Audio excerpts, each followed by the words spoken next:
آیت کا وسیلہ ہے ولا صدیق اکبر کی ولایت کا وسیلہ ہے ولا صدیق اکبر کی مسلم ہے محمد سے وفا صدیق اکبر کی نہیں بھولی ہے دنیا کو ادا صدیق اکبر کی۔ ماشاءاللہ۔ نحمدہ و نصلی علی رسولہ الکریم، اما بعد فاعوذ باللہ من الشیطان الرجیم، بسم اللہ الرحمن الرحیم۔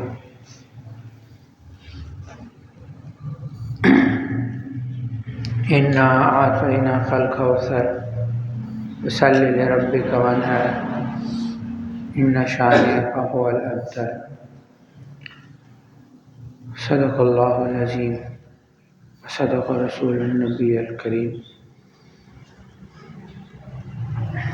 توحید تو یہ ہے کہ خدا حشر میں یہ کہہ دے، یہ بندہ دو عالم سے خفا میرے لیے ہے، کہ محمد سے وفا تو نے تو ہم تیرے ہیں، یہ جہاں چیز ہے کیا لوح و قلم تیرے ہیں۔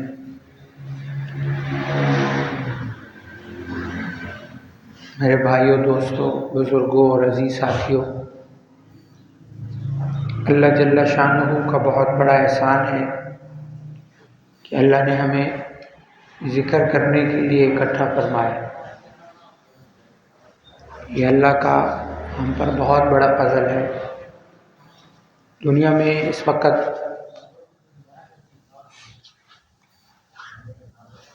ہزاروں لاکھوں کروڑوں لوگ موجود ہیں، اور بہت کم ایسے لوگ ہیں جو اللہ کی طرف متوجہ ہیں اور اکٹھے ہو کر اللہ کو یاد کرنے والے ہیں۔ ہمارا یہاں پر اکٹھا ہونا یہ اللہ کی طرف سے ہے۔ ہمارا یہاں پہ اکٹھا ہونا یہ اللہ کی طرف سے ہے۔ ہمارا یہاں اکٹھا بیٹھنا اللہ کو یاد کرنے کے لیے، بس ٹھیک ہے نا، چھوڑ دے، بتائیں کس کے لیے ہے؟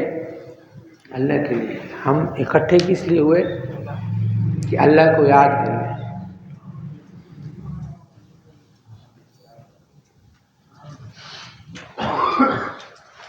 اللہ کو یاد کر لیں۔ تو اللہ کی یاد کے لیے اکٹھا ہونا یہ اللہ کو بہت پسند ہے۔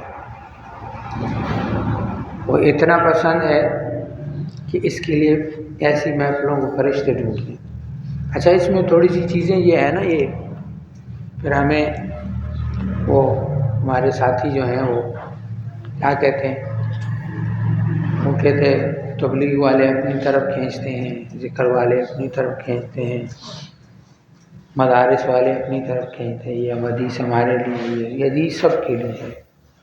جہاں اللہ کا ذکر ہو، حضور کا ذکر ہو،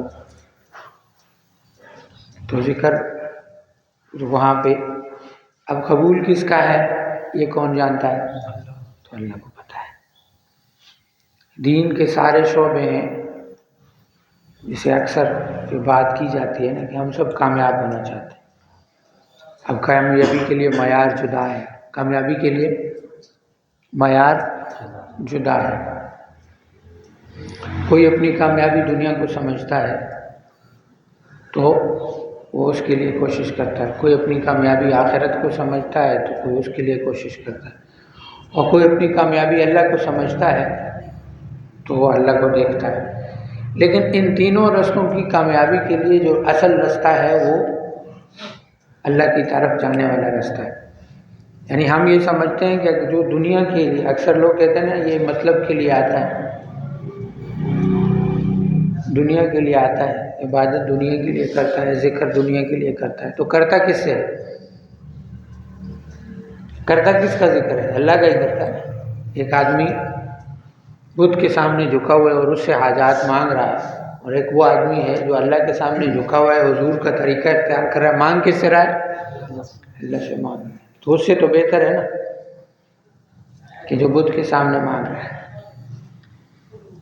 تو اس لیے یہ کہنا بھی کہ جی یہ دنیا کے لیے آیا تو اللہ کے پاس ہے. تو ہمارے ہاں ہم لوگ بڑی یہ نہیں دیکھتے. اب کوئی مسجد میں جاتا ہے تو اب جیسے آج میں ایک فیس بک پہ ویڈیو دیکھ رہا تھا، کوئی ایک آدمی ہے وہ کعبہ کے اندر بیٹھا ہوا ہے، احرام اس نے پہنا ہے، موبائل پہ گیم کھیل رہا ہے، اور دوسرا اس کی ویڈیو بنا کے پکائے رہے، یہ دیکھو جی کعبہ میں بیٹھ کے بھی گیم کھیل رہا ہے، اور تو کعبہ میں بیٹھ کے لوگوں کی بدخوئیاں کر رہا ہے، بدگمانیاں کر رہا ہے، اور اس کے عیب لوگوں پر اشکار کر، اس سے بڑا گناہ تو کر رہا ہے. وہ اگر گیم بھی کھیلے تو اس کا ذاتی فعل ہے. لوگوں کی پردہ داری کرنا، لوگوں کے عیبوں پر نظر رکھنا، یہ ہمیں سکھایا نہیں گیا ہے. ہمیں تو اگر کسی کی اصلاح کی جاتی ہے تو اس کو آسان سے سائڈ پہ بٹھا کے، یار بھائی میرے پھر یہ وہ خرابیاں ہیں جس کی وجہ سے زمانہ خراب ہے. زمانے نے اپنا کام خود، میرا معاملہ کیوں خراب ہے؟ زمانے کے ساتھ جو چیزیں اللہ نے رکھی ہیں وہ تو رکھی ہیں. فتنے تو ہر دور میں آئے ہیں. اگر میرا مسئلہ حل نہیں ہو رہا تو اس کے پیچھے زمانے کا قصور نہیں، میرا قصور ہے. اگر زمانے میں قید پڑا ہوا ہے، میں روٹی کھا رہا ہوں کہ نہیں کھا رہا ہوں، مجھے تو اپنی روٹی سے مطلب ہونا چاہیے. تو قید تو اللہ نے رکھا ہے نا. قید کس نے رکھا ہے؟ اگر کسی کو روٹی نہیں دی تو کس نے نہیں دی؟ اور اگر کسی کے لیے روٹی مہنگی ہو گئی ہے تو مہنگائی تو من جانب اللہ آئی ہے. لیکن مہنگی ہو کے مجھے بھی مل گئی، مہنگی ہونے کے باوجود مل گئی. کیا کہا ہے؟ مہنگی ہونے کے باوجود مل گئی. مہنگی ہونے کے باوجود بجلی میں ہمارے گھروں میں لگی ہوئی ہے. مہنگی ہونے کے باوجود گیس ہمارے گھروں میں. ہم میں سے کسی نے کٹوائی ہے کہ میں نہیں گزارا کر سکتا، میں کٹوا دوں؟ نہیں کٹوائی. تو مہنگی ہونے کے باوجود اگر مل گئی ہے تو شکر زیادہ ہونا چاہیے کہ نہ شکری؟ وہ شکر زیادہ ہوا یا نہ شکری زیادہ ہوئی؟ ہم نے تو اپنا سارا مدعا کس پہ ڈال دیا ہے؟ حکمران کرپٹ ہے، بس میں صاف ہوں. کون کرپٹ ہے؟ حکمران کرپٹ ہے، میں صاف ہوں، دلہا دلایا ہوں. ادھر ہم کہتے ہیں بھائی ہو سکتا ہے جی میرے گناہ ہوں، یہ تکبر نہیں ہے. ہو سکتا ہے کہ میرے گناہ ہوں. کبھی اپنا تجزیہ کریں نا، محاسبہ جو ہوتا ہے، یہ آگے مراقبے آئیں گے، کئیوں کے گزر گئے ہیں. جب محاسبہ ہوگا، اگر بہت زیادہ تقویدار بننے کا شوق ہے نا، اور آپ کو آپ کی کمیاں نظر نہیں آ رہی، تو کبھی کسی کو چھیڑ دو. کبھی کسی کو کیا کرو؟ یہ ساتھی پوچھتے ہیں کیوں چھیڑتے ہو؟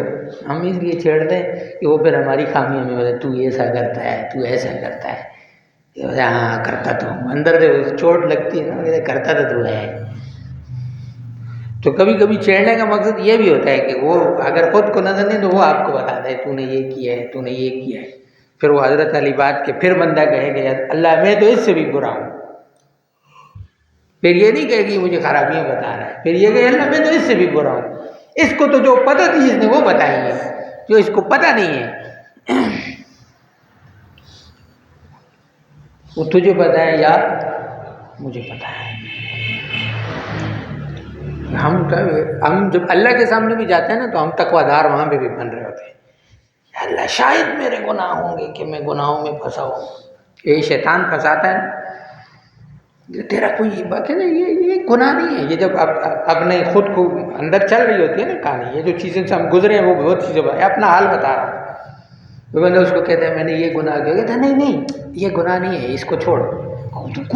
بڑا پکا والا گناہ کیا ہے، اس کی معافی تجھے نہیں مل رہی. اس کو پھر دوسرا بڑا کہتا ہے نہیں نہیں یہ بھی نہیں. تیسرا نہیں یہ بھی نہیں ہے، یہ بھی نہیں ہے. وہ جو تمہارے گناہ ہیں جن پر تمہیں معافی مانگنی ہے وہ کیا کہہ رہا ہے؟ یہ نہیں ہے. تو گناہ تو نے بڑا وہ کیا ہوا ہے جو تجھے سمجھ میں نہیں آ رہا ہے. اب جو سمجھ میں نہیں آ رہی ہے وہ تو گناہ نہیں ہے نا. گناہ تو وہ ہے جو تم نے کیا ہو، تم اس کو اچھا جو بتا رہا ہے ہاں اس کے بھی اللہ معاف فرما، اس پہ بھی معاف فرما، اس پہ بھی معاف فرما. گناہوں کی معافی ہے. گناہوں کی کیا ہے؟ جو بھی گناہ یاد آ رہا ہے اس کی معافی ہے. اب جیسے ایک انسان کو بڑا زخم لگتا ہے، ٹھیک ہے، تو ڈاکٹر اس کو دوائی دیتا ہے کہ یہ جا کے پٹی لگا لو، تو پٹی لگانے کے بعد جیسے ہی لگاتا ہے زخم ٹھیک ہو جاتا ہے؟ نہیں ہوتا، وہ اگلے دن جاتا ہے کہ ڈاکٹر کیا کہتے ہیں اتنے دن کے بعد کیا ہوگی، پٹی چینج ہوگی، زخم تو خود ٹھیک ہوتا ہے۔ دوائی اس لیے لگائی جاتی ہے زخم خراب نہ ہو، دوائی کس لیے لگائی جاتی ہے؟ زخم خراب نہ ہو، اس کو ہوا لگے گی یا پانی لگے گا تو کیا ہوگا، زخم خراب ہوگا۔ یہ تو انسانی اللہ نے ایک قدرت ہے کہ یہ زخم خود بخود بھرتے ہیں، کیا ہوتا ہے، یہ ہڈیاں خود بخود جڑتی ہیں، یہ اللہ کا نظام ہے۔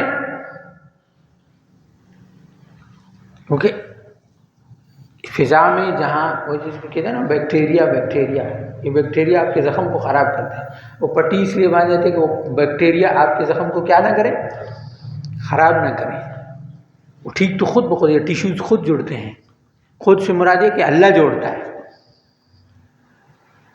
یعنی دوائی میں وہ طاقت نہیں، یہ طاقت اللہ کی کہ وہ خود بخود لگتا ہے جیسے خود بخود جڑ رہے ہیں۔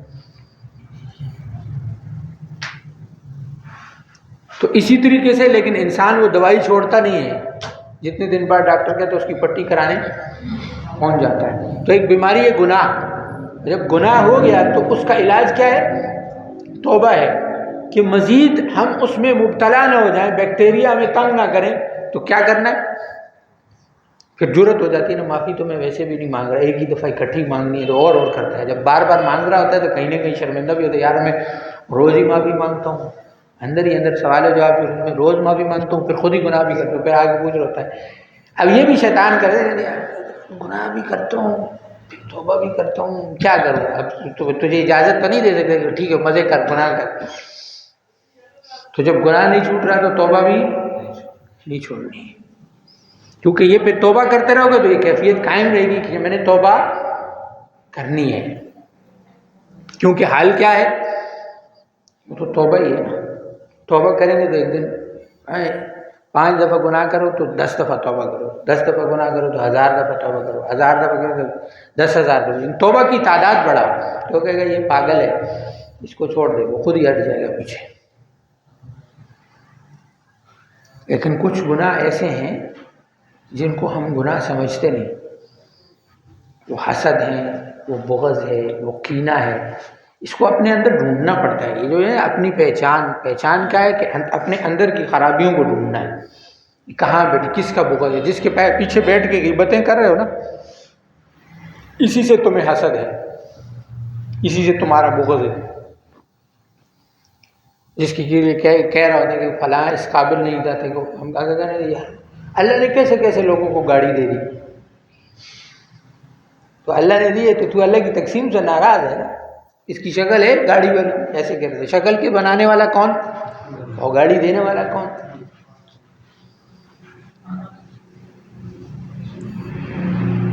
تو ہم کہاں پہ بیٹھ کے کیا کہہ رہے ہوتے ہیں اور کیا، یہ ساری چیزیں یہ ہمارے اندر کی بیماریاں ہیں کہ ہم حسد کر رہے ہوتے ہیں لوگوں کے ساتھ، اور ہمارے اندر لوگوں کا بغض ہوتا ہے، اور غلطیاں ہماری اپنی ہیں اور ہم دوسروں کی، جو اپنی طرف سے بڑا پارسال بس ہم ہو گئی، اب بھی اپنی نہیں کہہ رہا، ہم گناہ گار ہیں، ہمارے گناہوں کی سزا ہے، کوئی ہم نہیں، میں گناہ گار۔ اب پورا اس وقت جو حالات بنے ہوئے ہیں اس میں میری بھی غلطیاں ہیں جس کی وجہ سے یہ نظام درست نہیں ہو رہا، کیونکہ خالق تو خود کو کہنا ہے، دوسروں کی تو خوبیاں دیکھنی، ہمیں دوسروں کی خامیاں نظر آ رہی ہوتی ہیں، فلاں یہ کر رہا تھا، ہم لوگوں کہتے ہیں میں ایک دکاندار کے پاس گیا اس دکاندار نے ایسے کی، پھر لوگوں کو مثالیں، فلاں کے پاس گیا وہ ایسے کر رہا تھا، فلاں کے پاس گیا تو مجھے لوگوں کی خوبیاں نظر آ رہی ہیں کہ خامیاں نظر آ رہی ہیں، اور پھر ہم بیٹھ کے مساجد میں جاتے ہیں وہاں پہ جوتے چوری ہو جاتے ہیں، تو مسجد میں جو جوتی چوری کرنے والا نظر آتا ہے، جن لوگوں نے پوری مسجد بنا دی وہ تجھے نظر نہیں آتے، وہ بھی تو انسان ہے نا، تو ایک چوری کرنے والا سب کو نظر آ رہا ہے، لیکن وہ 10 یا 50 جنہوں نے پوری مسجد بنائی، جنہوں نے ٹوٹیاں لگائیں، جنہوں نے ٹائلیں لگوائیں، جنہوں نے مسجد اتنی خوبصورت بنائی، بجلی کا وہ سارا نظام کیا، گیس کا نظام کیا، پانی کا نظام، تو وہ بھی تو لوگ ہیں نا، وہ اچھے نہیں ہیں، تو ہم لوگوں نے کیا کہا جی خراب ہے جی ملک کا نظام ہے جی، سارے کرپٹ لوگ ہیں، تو ساروں میں پھر قوم ہی خراب ہے، تو قوم میں تو بھی آتا ہے، قوم میں تو پھر سارے آتے ہیں نا، معاشرے میں تو پھر سارے آتے ہیں۔ تو جب ہم اپنے لیے خیر اللہ سے معافی مانگو تو باقی بھی اللہ ان کو بھی معاف کر دے گا، وہ بھی انسان ہے۔ ہمارے لیے اللہ ہے تو ان کے لیے نہیں، یا میرے لیے اللہ الگ ہے اور دوسروں کے لیے الگ ہے۔ تو ایک دوسرے کی خوبیوں کو دیکھنا، جب ہم ایک دوسرے کی خوبیوں کو دیکھیں گے تو پھر آپ کو وہ مثل بن جائے گی کہ وہ کیا شعر ہے کہ ہم نے کعبے میں ابلیس کو دیکھا ہے، اور وہ کیا دوسرا کیا تھا؟ احرام میں لپٹے ہاں، ہم نے احرام میں لپٹے ابلیس کو دیکھا ہے، اور ہم نے میخانے میں خدا دیکھا ہے۔ پھر آپ یہ نہیں دیکھیں گے کہ کون کس جگہ پہ موجود ہے، پھر آپ کو خوبی والے لوگ غلط جگہ پر بھی نظر آ جائیں گے۔ وہ ایک آدمی تھا نا، تو اس کی بیوی اسے کہتی تھی کہ تو جب مرے گا نا تو تیرا جنازہ پڑھانے والا کوئی نہیں ہوگا۔ کیا کہتی تھی؟ تو جب مرے گا تیرا جنازہ پڑھانے والا کوئی نہیں ہوگا۔ تو اس نے کہا میرا جنازہ وقت کے ولی اور امراء اور وزراء پڑھیں گے، میرا جنازہ وقت کے ولی امراء وزراء مولوی پڑھیں گے۔ وہ کرتا کیا تھا؟ وہ روز ایک شراب کی بوتل لیتا تھا اور جا کے توڑ دیتا تھا، اور روز ایک عورت کے پاس جاتا تھا، اس کو پیسے دیتا تھا کہ آج کے دن تو نے اپنے آپ کو مجھے دے دیا، آج کے دن تو کوئی غلط کام نہیں کرے گی۔ تو کہتا تھا ایک شراب کی بوتل آج میں نے ایک مسلمان کو پینے سے بچا دیا، اور ایک عورت کو میں نے آج گناہ سے بچا دیا۔ نیکی کرنے والا کیسے نیکی کر رہا ہے کسی کو پتا۔ اب لوگ سمجھتے ہیں یہ عورت کے پاس بھی جاتا ہے اور شراب بھی پیتا ہے، لوگ کہتے ہیں شرابی اور عیاش آدمی ہے، لیکن اس کی بیوی کو سچ پتا تو ایسے کام کرتا ہے تیرا جنازہ پڑھنے والا کوئی نہیں ہو۔ اللہ کا ولی ہوتا ہے نا، اس کی زبان سے بعض اوقات الفاظ ایسے نکلتے ہیں اللہ اس کو پوری فرماتے۔ فرمایا اللہ کا ولی جس کے اوپر قسم اٹھا لیتا ہے اللہ اس کو سچ فرماتے ہیں۔ اور جب مرا نا، جس دن وہ مرا تو اسی دن کوئی وزیر بھی مرا، تو وزیر کے جنازے پر وہ مرا، مولوی وزراء سارے اس کا جنازہ بھی پڑھا۔ اللہ مجبور کر دیتا، ادھر پڑھنا تھا 2 جنازے تھے، یہ بھی پڑھنا تھا تو وہ بھی پڑھنا۔ سمجھ آ رہی ہے؟ جو گناہ آپ نہیں کرتے اس پہ آپ کا تقویٰ ہے۔ اب سارے تقوی تو آپ اختیار نہیں کر سکتے نا، جو آپ نہیں کرتے اس پہ کیا ہے؟ تقویٰ ہے آپ کا۔ ایک انسان ہے وہ میں جھوٹ نہیں بولتا، اس پہ وہ ڈٹ گیا ہے تو اس پر تو وہ ولی ہے نا، اس پر تو اس کا تقویٰ ہے نا۔ ایک آدمی چوری نہیں کرتا، ایک آدمی میں زنا نہیں کرتا، لیکن صحیح اللہ نے توفیق نہیں دی مجھے، اللہ نے بچایا ہے۔ بال ختم کیا، میں نے آج تک زنا نہیں کیا، میں نے نہیں کیا، مجھے اللہ نے بچایا ہے۔ حضرت فرماتے تھے نا اس میں براہ راست اللہ کی مدد ہوتی ہے، ورنہ جس ابلیس نے انبیاء کو دیکھا، صحابہ کو دیکھا، اولیاء کو دیکھا، اس کے سامنے ہم کیا چیز ہیں؟ کیوں اٹھا کے ہمیں کچرے کے ڈبے میں پھینک دیں؟ یہ اللہ کی براہ راست مدد ہے کہ ہم بچے ہوئے ہیں اس کے وسوسوں سے، اس کے پھیلائے ہوئے جالوں سے۔ کس نے بچایا؟ اللہ نے بچایا ہے، کہ اللہ نے وہ ایمانی قوت، جسے ہم کہتے ہیں نا میرا ضمیر ابھی زندہ ہے، ضمیر مرا نہیں ہے، کیا ہے ضمیر؟ یہ ضمیر جو ہے یہ فرشتہ ہے، اصل میں ہم ضمیر کہتے ہیں نا، یہ فرشتہ ہے۔ انسان جب پیدا ہوتا ہے اس کے ساتھ ایک شیطان پیدا ہوتا ہے اور ایک فرشتہ پیدا ہوتا ہے۔ شیطان کو عاملین حمزات کہتے ہیں، حدیث میں اور قرآن میں اس کو قرین فرمایا،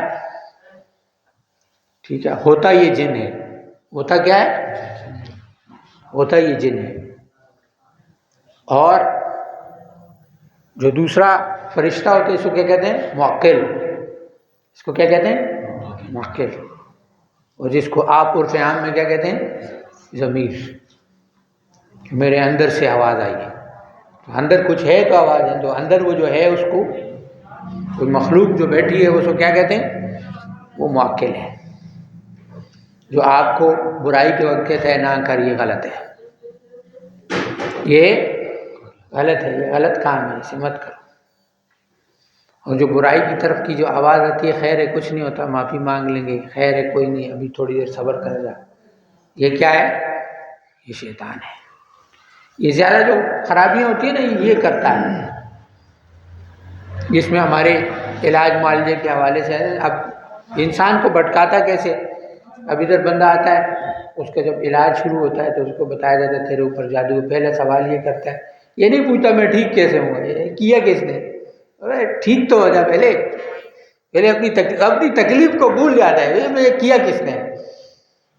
کبھی کسی کو گولی لگ جائے نا تو گولی لگنے کے بعد جو پہلا سوال ہے مجھے ڈاکٹر کے پاس دے جا کہ میں ٹھیک ہو جاؤں. کبھی وہ پوچھتا ہے مجھے گولی کس نے ماری ہے، پہلے علاج کرائیں پھر دیکھیں گے کہ گولی کس نے ماری ہے، پھر اس کو بعد میں بدلا لیں گے. پہلے پوچھتا ہے میں جادو، کیونکہ عاملین نے کچھ باتیں ایسی مشہور کر دی.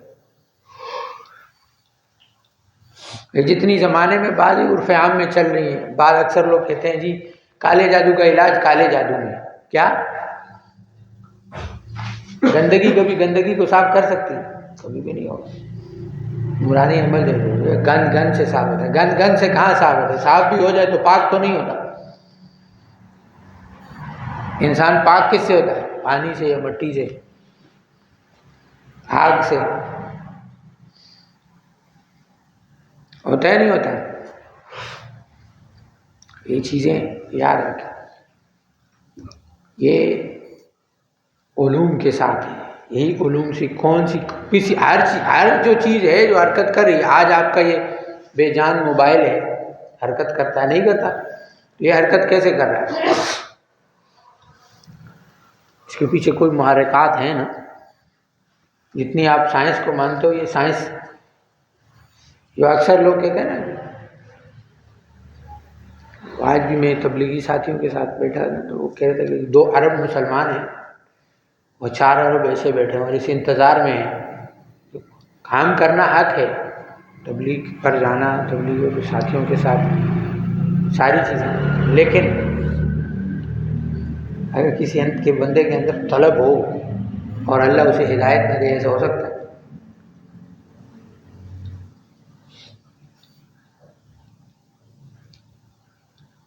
جب ہدایت ہو پھر اللہ ضرور، اللہ سزا ایسے تھوڑی دے گا. اس سے پھر سوالات پیدا ہوتے ہیں.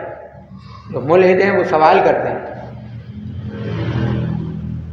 پھر آپ کے جم پر اڑ جائیں گے. وہ ایک آپ سے سوال کر لے،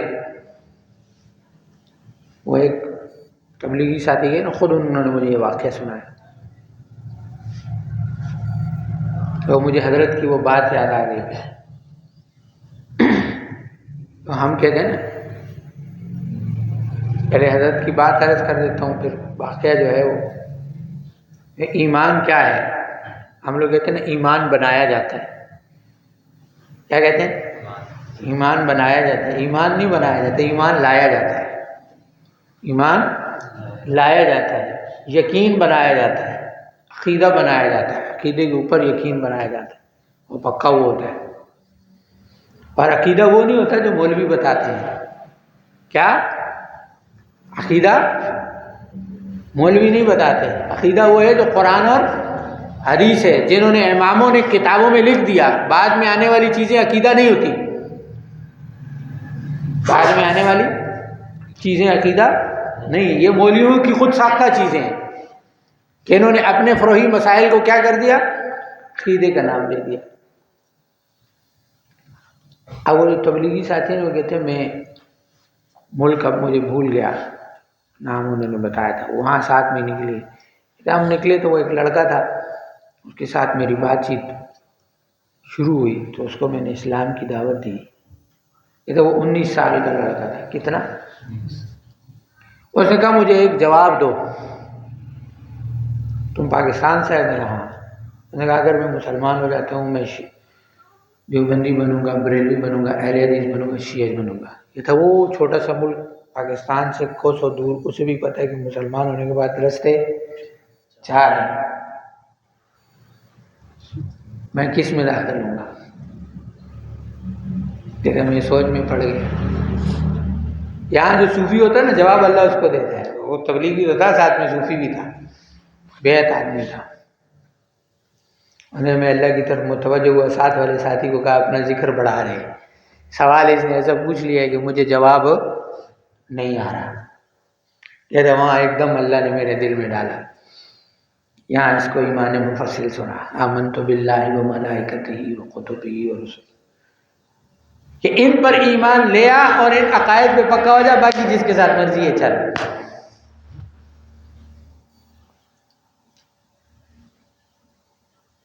بات سمجھ آ رہی ہے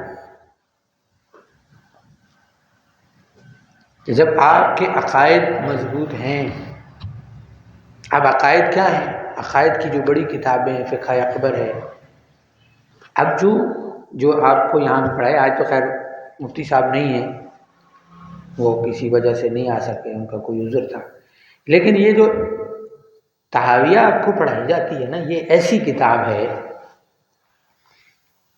کہ اس کو وہابی بھی مانیں گے۔ اچھا یہ بھی یاد رکھیں، دیوبندی الگ ہوتے ہیں، وہابی الگ ہوتے ہیں۔ پھر کسی دن اختلاف بیان کروں گا، ابھی چونکہ عقائد پہ بات چل رہی ہے۔ اس کو وہابی بھی مانیں گے، اس کو دیوبندی بھی مانیں گے، اس کو بریلوی بھی مانیں گے، اس کو اہل حدیث والے بھی مانیں گے، اس کو سعودیہ والے بھی مانیں گے، اس کو دبئی والے بھی مانیں گے۔ یہ تحاویہ پڑھائی جاتی ہے کہاں پہ؟ کعبہ کے اندر، مدینہ یونیورسٹی میں۔ یہ کیا تحاویہ، جن کے عقائد سب سے سخت ہیں، وہ بھی اس کو پڑھتے ہیں، جو آپ کو جمعے والے دن یہاں پہ پڑھائی جاتی ہے، وہ سب مانتے ہیں اس کو، سب مانتے ہیں، اس پہ سب کا اتفاق ہے۔ اور یہ وہ عقائد ہیں جہاں مفتی صاحب آپ کو اتنی تفصیل سے کیوں سمجھا رہے ہیں، اور آپ جہاں امام نے بات لکھی ہے تو علماء نے اس کو قرآن اور حدیث سے ثابت کیا کہ یہ قرآن اور حدیث میں یہ چیز موجود ہے۔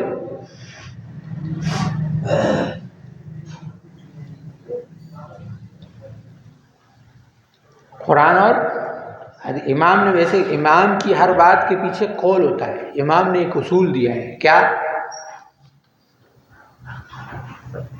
کہ اگر میری بات اور حضور کی بات میں تضاد آ جائے تو کیا کرنا ہے؟ حضور کی بات کو لے لینا اور میری بات کو کدھر کریں؟ چھوڑ دو۔ اور یہاں کیا ہوتا ہے؟ یہاں الٹا نظام ہے، یہاں اگر کسی کو کوئی روایت سناؤ تو وہ یہ دیکھتا ہے کہ ہمارے بزرگوں نے لی ہے کہ نہیں لی،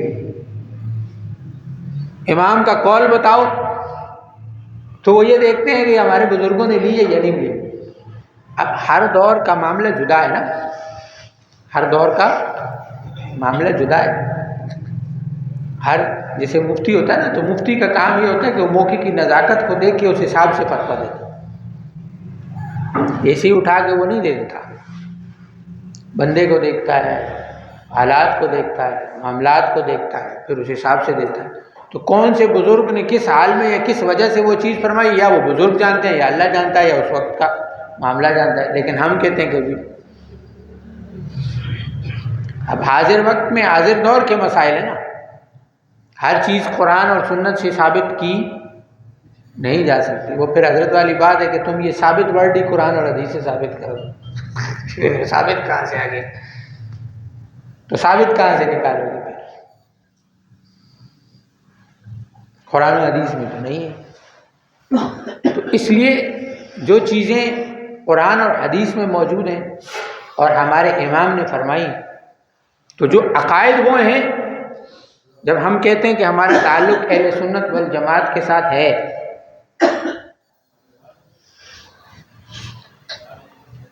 اب سوال یہ ہوتا ہے، کبھی کبھی انسان کے ذہن میں سوال آتا ہے، حضور نے فرمایا کہ مسلمان ایک جسم کی مانند ہے، کس کی مانند ہے؟ مسلمان ایک ہیں ایسا تو نہیں فرمایا. فرمایا ایسا؟ کیا فرمایا؟ مسلمان ایک جسم کی، تو ایک ہاتھ یہاں ہے ایک ہاتھ یہاں ہے، تو ایک تو نہیں ہوئے نا. تو یہ اختلاف یہی ہے کہ ایک دایاں ہاتھ ہے اور ایک بایاں، ایک سر ہے اور ایک دھڑ ہے، ایک پاؤں ہے اور دوسرا. تو مسلمانوں کی مثال یہ ہے. تو یہ اختلاف رہے گا، لیکن اس اختلاف کو لڑائی نہیں بنانا ہے. اس زمانے میں بڑائی ہے کہ ہم ایک دوسرے پر، جو کام علماء کا ہے، علماء کا اختلاف رحمت ہے. عوام کو نہیں چاہیے کہ وہ ایک دوسرے کے اوپر جو ہے نا وہ ان چیزوں کو، ہم اختلافات کو لڑائیاں نہیں بنانی چاہیے. اب یہ جو آپ کو چیزیں نظر آ رہی ہیں کہ ہم اہل سنت والجماعت کے آنے کے بعد کوئی اہل حدیث بن گیا، تو یہ سند ہے، یہ کیا ہے؟ ذریعہ ہے.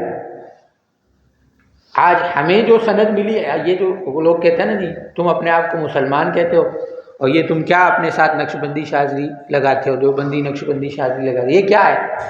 اصل تو بندہ مسلمان ہے. تو بھائی ہم نے دیوبندیت اور نقشبندی شاذلیت سے یہ علم حاصل کیا ہے، یہ ذریعہ ہے. یہ کیا ہے؟ یہ نسبت ذریعہ ہے.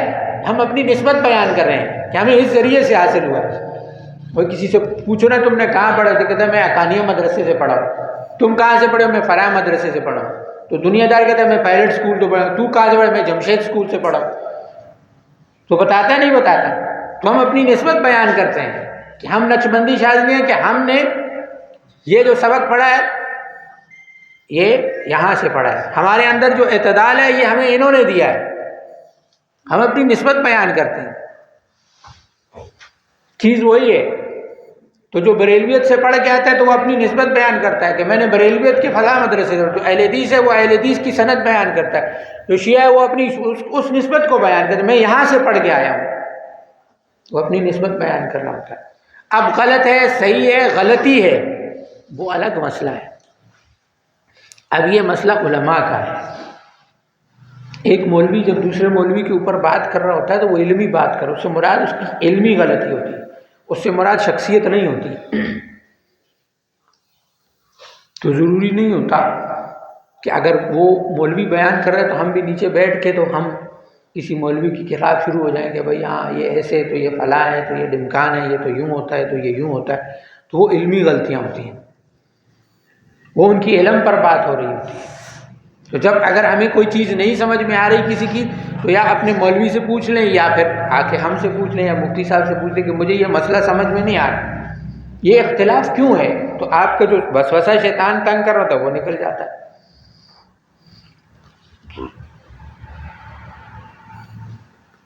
وہ وسوسہ ختم ہو جاتا ہے. لیکن اعتدال والے آدمی کے پاس انسان کو کیا کرنا چاہیے؟ اعتدال کسے کہتے ہیں؟ درمیانی، جو ہر کسی کو رستہ دے، جو جھگڑا ختم کرے، جو محبتیں پھیلائے. اس وقت ہم نقشبندی شاذلی پہ کیوں ہم اپنی نسبت پر ہم کیوں فخر کرتے ہیں کہ آج الحمدللہ نقشبندی شاذلی ایسا پلیٹ فارم ہے کہ جس کے اندر ہم ہر ایک کو راستہ دیتے ہیں. حیات ہے، ممات ہے، دیوبندی ہے، بریلوی ہے، شیعہ ہے، سارے یہاں پر ہم ایک نظام دے رہے ہیں. یہاں پہ آ کے جھگڑا ختم ہو سکتا ہے اور الحمدللہ ہوئے. ہر چیز کا جواب موجود ہے، ہر چیز کا. ہم اپنے بزرگوں کو بھی سمجھتے کہ ہم اپنے ابھی کالی بات ہو رہی تھی، ہم اپنے بزرگوں کو پہچانے ہی نہیں، ہمارے بزرگوں نے کون سی چیزیں کیوں کی.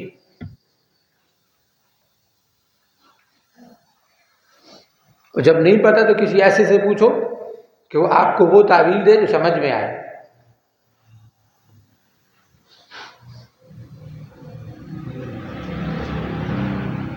چلے ایک مسئلے کے بارے میں جس میں بارے میں حضرت نے دیوبندیت بریلویت میں ایک مسئلہ جو چلتا ہے، کیونکہ بریلوی حضرات کے اوپر فتویٰ لگا، احمد رضا خان بریلوی رحمہ اللہ نے فتوے لگائے تھے علماء دیوبند کے اوپر. اب علماء دیوبند کے جن بزرگوں پر فتویٰ لگا وہ تھے صوفی. کیا تھے؟ اور احمد رضا خان صاحب جو ہیں وہ یہ تھے عامل. اب یہ اسباب کے قائل، وہ غیر اسباب کے قائل. یہ تو اسباب والا خیر اسباب والے کو کافر کہتا ہے، اور وہ اس کو کہتے ہیں کہ یہ اسباب پر یقین رکھتا ہے۔ ہیں دونوں ٹھیک ہیں کیونکہ وہ صوفی ہیں، لیکن اب وہ اپنے ایک دوسرے کے پائے کے بزرگ ہیں، تو نیچے والوں کو نہیں چاہیے کہ وہ ان کو نیچے والوں کو، کیونکہ اگر انہوں نے اس وقت وہ چیز کی تو بعد میں، اب مثال ہے کہ حسام الحرمین انہوں نے لکھی تو اس کے جواب میں بزرگوں نے کیا لکھ دیا؟ محنت المفند لکھ دی، جواب دے دیا، اس کے بعد تو کوئی فتویٰ نہیں آیا۔ تو ہم لوگ وہ پرانے جھگڑے کو تو اٹھاتے ہیں، لیکن نیچے والی صلح کو نہیں اٹھاتے کہ بعد میں تو نہ احمد رضا خان صاحب نے کچھ کہا اور نہ ہمارے بزرگوں نے کچھ کہا، انہوں نے سوال کیا، انہوں نے جواب دے دیا کہ بھائی ہم یہ عقیدہ جو آپ نے کہا کہ اس سے انسان کافر ہو جاتا ہے، یہ ہم نہیں رکھتے، یہ ہم نہیں رکھتے۔ اب سمجھنے والی بات ہوتی ہے نا، سمجھتے نہیں، وہ دیوبندی مزار نہیں مانتے، کیا نہیں مانتے؟ مزار نہیں مانتے۔ ہم مزار واقعی نہیں مانتے، ہم مزار واقعی نہیں، ہم مزار والے کو مانتے، کیونکہ وہ ولی ہے نا، مزار تو ولی نہیں۔ ہاں ہم مزار نہیں مانتے، ہم مزار والے کو مانتے۔ اصل ولی یہ اوپر والے، ان کی تو دکانداریاں چمکی ہوئی ہیں نا، اصل کون ہے؟ وہ مزار، صاحب مزار ہے۔ وہی ہے نا، وہ بوٹا لگا ہوا ہے دیکھو، اس کی وجہ سے وہ حضرت فرما دے نا اتنا ذکر کرو، اتنا ذکر کرو کہ تمہاری 7 پشتیں بھی کھائیں۔ آج کے حاضر وغیرہ نا پیر مہر علی شاہ صاحب کتنی نسل چل رہی ہے، ابھی تک چل رہے ہیں، کھا رہے ہیں، کس کے نام کا؟ دادا کے نام کا، کتنی بڑی گڈی ہے اور نیچے چل رہا ہے۔ ساتھ ہی وہ دوسری ہے پنڈی میں، وہ کون سی ہے؟ بر امام سرکار رحمۃ اللہ علیہ، وہ بھی ماشاءاللہ سے نسلیں کھا رہی ہیں۔ انہوں نے محنتیں کی، انہوں نے کیا کی؟ محنتیں کی، بعد والے اچھا اس میں یہ اب سارے غلط تھوڑی نا، ہم کے سارا مسئلہ یہاں پہ کھڑا ہوتا ہے کہ ایک آدمی کی وجہ سے ہم سب کو جو ہے نا اس میں ڈال دیتے ہیں۔ اگر وہاں پر کسی آدمی نے ایک نے جا کے سجدہ کر دیا تو ہم نے سب کو کہہ دینا کہ سارے کے سارے اللہ معاف فرمائے مشرک ہو گئے۔ اب بڑی چیز ہے یہ، ہمارے والوں کی غلطی ہے۔ اب کسی بھی بریلوی سے آپ جب سوال کرتے ہیں نا کہ جو سجدہ کر رہے ہیں، جو نہیں کرتے وہ بھی بہت سارے ہیں، جو سجدہ کرتے ہیں نا وہ بھی سن لو، تو جب ان سے پوچھو تو وہ کہتے ہیں ہم تعظیمی سجدہ کرتے ہیں۔ کیا کون سا؟ تو تعظیمی سجدہ جو ہوتا ہے وہ حرام ہوتا ہے، شرک نہیں ہوتا۔ شرک ہوتا ہے جو عبادت والا سجدہ کرے، جو کسی مزار کے اوپر کون سا سجدہ کرے؟ عبادت والا سجدہ کرے، وہ کیا ہوتا ہے؟ وہ شرک ہوتا ہے۔ تو آپ لوگوں کو کبھی کوئی بریلوی یا کوئی شیعہ ایسا ملا ہے کہ جو اس لیے سجدہ کرے کہ وہ اس کی عبادت کرتا ہو؟ تو شرک والا کھاتا ختم ہو گیا۔ تو جو ہمارے ساتھی کہتے ہیں کہ نعوذ باللہ بریلوی مشرک، وہ کہاں کھڑے ہیں؟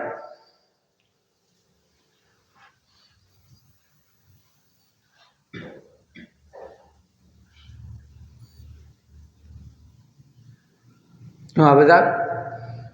تو ہم کہاں کھڑے ہیں؟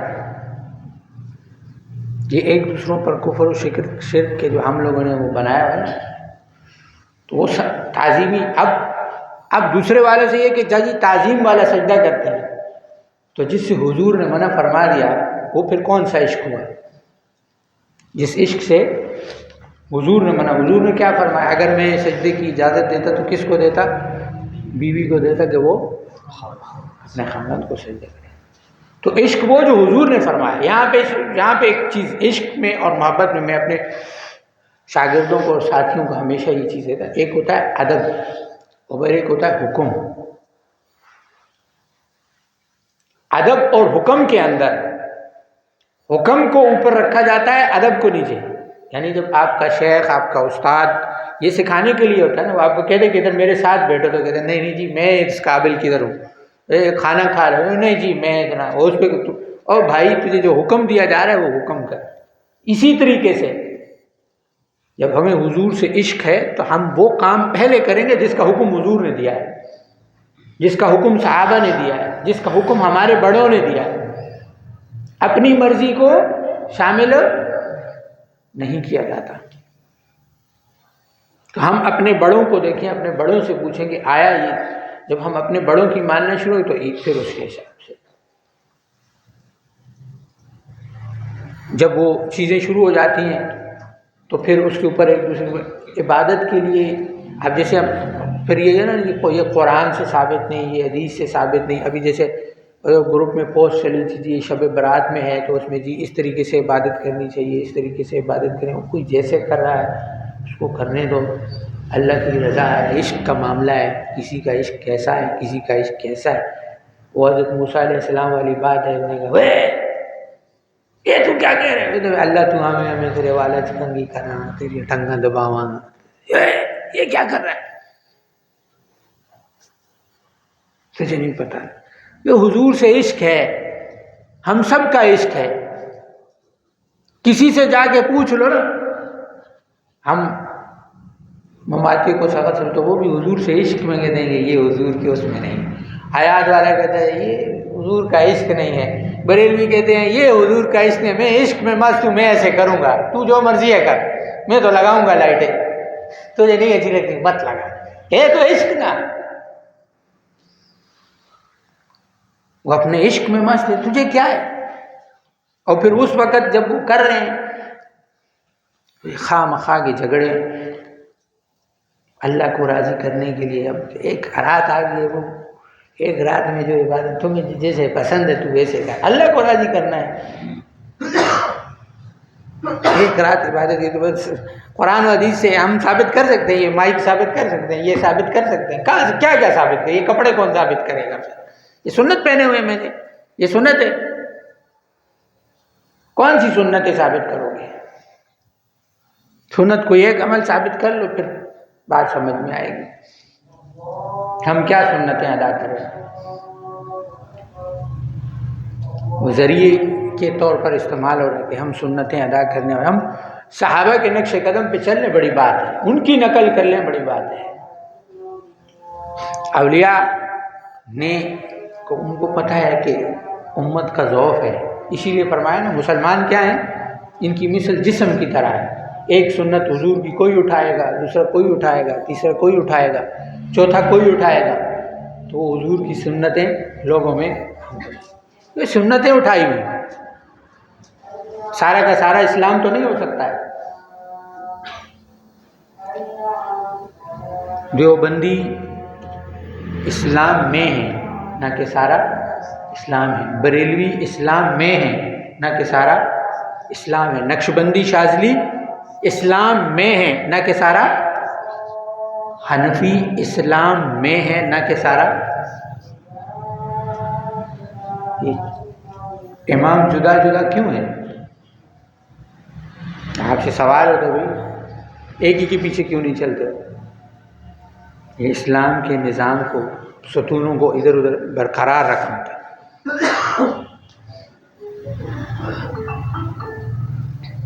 یہ اختلاف رحمت ہے اور رہے گا، کیونکہ انسانی مزاج ہے، ہر آدمی ایک مزاج پہ چل نہیں سکتا، ہر ایک کا اپنا مزاج ہے. دوسروں کو رستہ دیں، محبت رکھیں. ہم اس بغض کی وجہ سے ایک دوسرے کے ساتھ بیٹھتے نہیں ہیں، اس بغض کی وجہ سے ایک دوسرے کے ساتھ کھانا نہیں کھاتے، پانی نہیں پیتے، چائے نہیں پیتے، ہاتھ ملانا تک لوگ گوارا نہیں کرتے. یہ کون سا اسلام ہے بھائی؟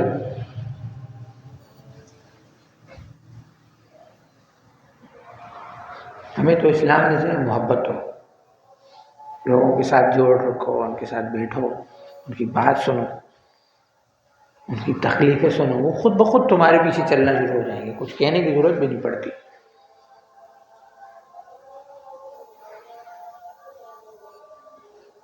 یہ آپ لوگوں کے سامنے وہ جو لڑکا آتا ہے جس کے آپ مذاق اڑاتے ہیں، وہ کیا کہہ رہا تھا آج؟ تھوڑا اس کا دماغ نہیں، لیکن محسوس کرنے والے محسوس کرتے ہیں نا. وہ کہہ رہے آپ کبھی کسی سے ناراض نہیں ہوتے. 2 جمعے آئے ہیں نا وہ ٹوٹل. آپ کسی بات پہ خفا نہیں ہوتے. کیا ہے ہم نے کیا دیا اس کو؟ کوئی اسپیشل چیز کھانے کے لیے دے دیے، اس کو پیسے دینے شروع کر دی. حال یہ ہے کہ وہ جہاں جاتا ہے، اب دیکھو نا اس کی سوچ. آپ مجھے پاگل سمجھتے ہیں اس لیے مجھے جماعت نہیں کرانے دیتے. جو لوگ کہتے ہیں نا، اب کیا ہے، سادہ ہے بیچارہ، لیکن ہم کسی کی بات برداشت نہیں کر سکتے تو پھر ہم اس کو محبت میں یہ کروں گا تو اس پر ٹوکیں گے، یہ کروں گا تو پہ ناراض ہو جائیں گے. یہ چیزیں مزاجی شریعت پہ ہم لوگوں کو کوئی جس پہ چلتا ہے اس کو چلنے دو. چلنا تو شروع کرے نا. آ جائے اللہ اور اس کے رسول کا نام لے لے، بس ان سے محبت کرنے لگ جائے. ہم جو کہہ کے جو چل رہا ہے نا یہ بھی چھوڑ دیں. ویسے میں نے ایک کو کہا نا، میں نے کہا ہم یہ کام اس لیے کہتے ہیں کہ وہ کہہ رہے ہمیں ان کے اسلام کی ضرورت نہیں. میں نے کہا تیرے لیے اسلام نہیں، وہ بھاگ یہاں سے بغیرت کے بچے. تو اپنا ایمان بچا. ایمان کوئی اللہ کے لیے لاتا ہے، تیرے لیے تھوڑی لاتا ہے. تجھے ان کے ایمان کی ضرورت نہیں. تو اپنے ایمان کی فکر کر اور میں اپنے ایمان کی فکر کر. دوسروں کو تک تو ہماری صرف اطلاع پہنچانی.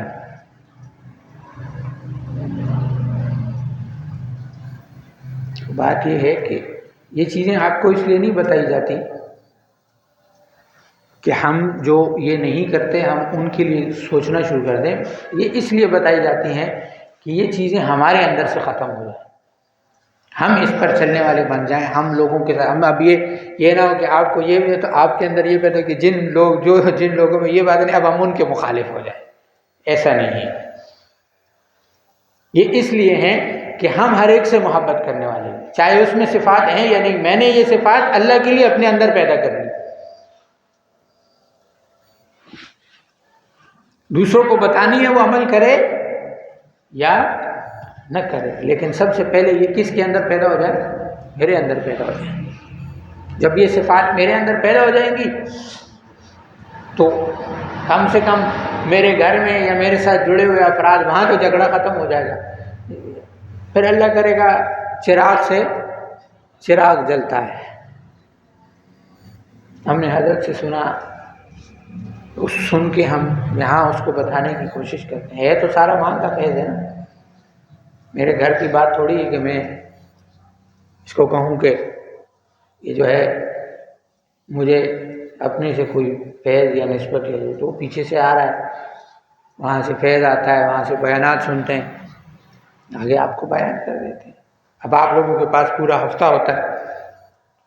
حضرت کے چینل ہے، SNZ ہے، SNZNS TV ہے، ٹھیک ہے. اب سید نور زمان صاحب کے نام سے نیا وہ کلپ والا بھی بن گیا ہے.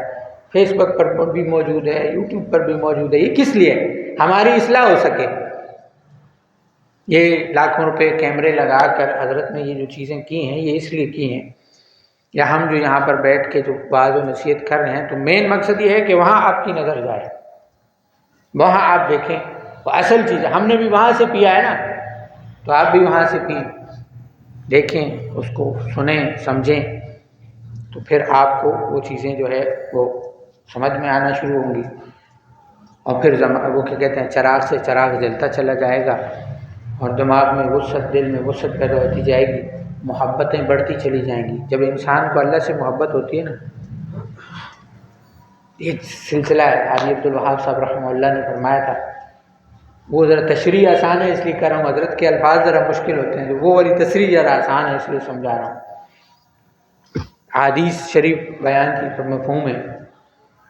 فرمایا کہ جب اللہ کو کسی بندے سے محبت ہو جاتی ہے تو جبرائیل علیہ السلام کو اللہ بلاتے ہیں، فرماتے ہیں کہ اے جبرائیل، مجھے فلاں بندے سے محبت ہے، تم بھی اس سے محبت کرو، تم بھی اس سے محبت کرو. وہ نیچے آتے ہیں اور آسمانوں پر آواز لگاتے ہیں، اے اللہ کے فرشتوں، مجھے اور اللہ کو فلاں بندے سے محبت ہے، تم بھی اس بندے سے محبت کرو. اور فرشتے پھر آسمانوں سے نکل کے زمینوں میں آ کے وہاں اعلان کرتے ہیں، اے اللہ کے بندو، اللہ اور اس کے فرشتے فلاں بندے سے محبت کر رہے ہیں، تم بھی اس سے محبت کرو۔ اب آپ دیکھتے ہیں اللہ والے ہوتے ہیں نا، علماء مولوی ہوتے ہیں، سادہ سودہ سے پگڑیاں پہنی ہوتی ہیں، اور لوگ ان کے پیچھے حضرت سلام کر لیں، مسافہ کر لیں، حضرت مسافہ کر لیں، حضرت مسافہ کر لیں، کر رہے ہوتے نہیں کر رہے ہوتے۔ اور ایک بزرگ نے کہا تھا نا، ہماری کامیابی تم ہمارے جنازوں میں دیکھو، جو اللہ والے ہوتے ہیں جنازے کتنے بڑے بڑے ہوتے ہیں، وہ کہاں کہاں سے آ کے اللہ والوں کے جنازے پڑھ رہے ہیں۔ کئی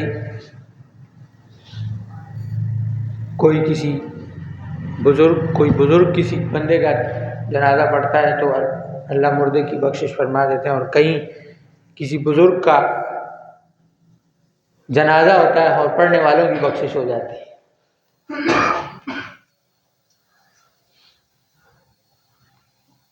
تو ایسے جب آپ کو اللہ سے محبت ہوتی ہے نا، تو پھر اللہ کی مخلوق سے محبت ہو جاتی ہے۔ جب اللہ سے عشق ہوتا ہے، عشق کا جو مقام ہے نا، وہ اللہ کے ساتھ خاص کر کے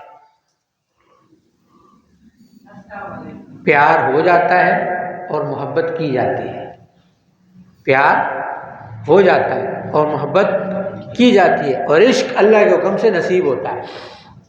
عشق کیا ہوتا ہے؟ نصیب ہوتا ہے۔ جب مانگتا ہے بندہ، یا اللہ مجھے اپنا عشق عطا فرما، اللہ مجھے اپنا عشق نصیب ہے۔ اللہ کا عشق جو ہے نا، یہ نصیب والوں کو ملتا ہے۔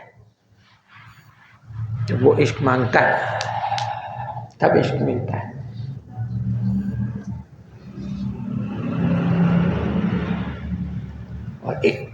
اور جب انسان کو کسی دنیا کی کسی چیز سے یا انسان سے عشق ہوتا ہے تو پھر وہ ذلیل ہوتا ہے۔ جنہوں نے بھی دنیا میں عشق کیا ہے نا، ان کو وہ چیز ملی نہیں ہے۔ لیلا مجنوں کو دیکھ لو، سسی پنو کو دیکھ لو، شیریں فرہاد کو دیکھ لو، کہ وہ اس کے عشق کے پیچھے دنیا بھولے،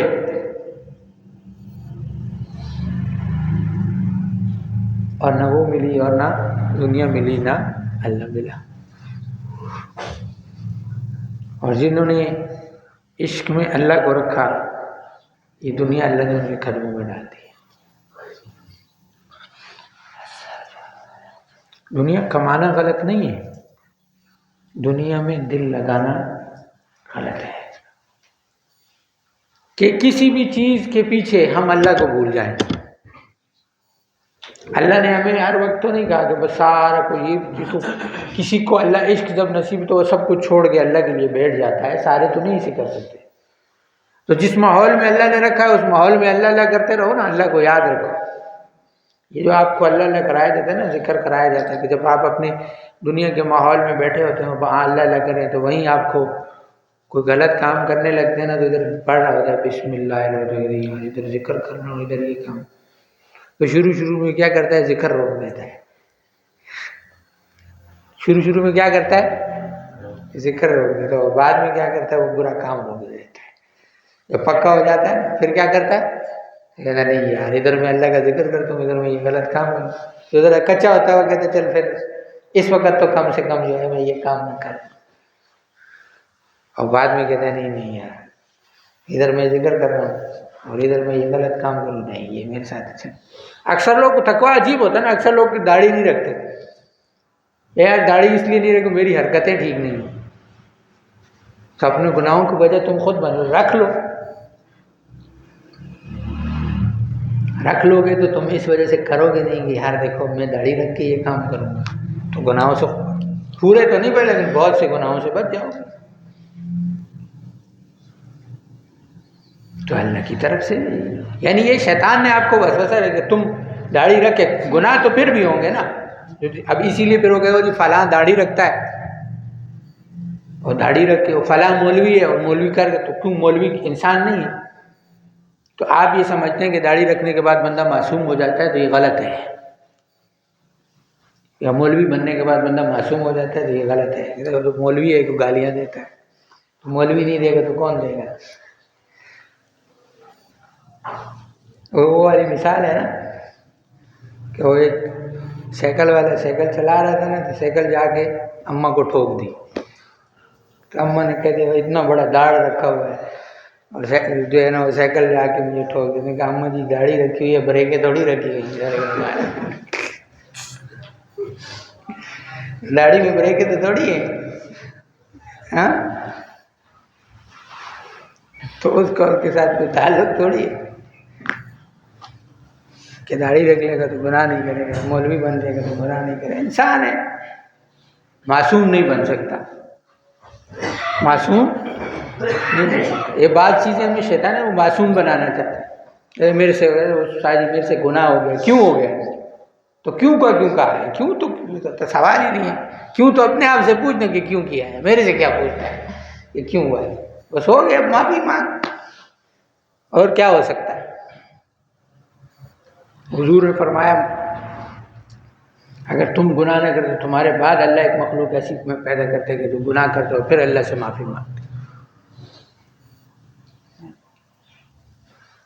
تو اللہ نے ہمیں ایک جو ہتھیار دی وہ ہے معافی، توبہ، لوٹ آؤ اللہ کی طرف، لوٹ آؤ اللہ کی طرف، اللہ سے معافی مانگنا شروع کر دیا،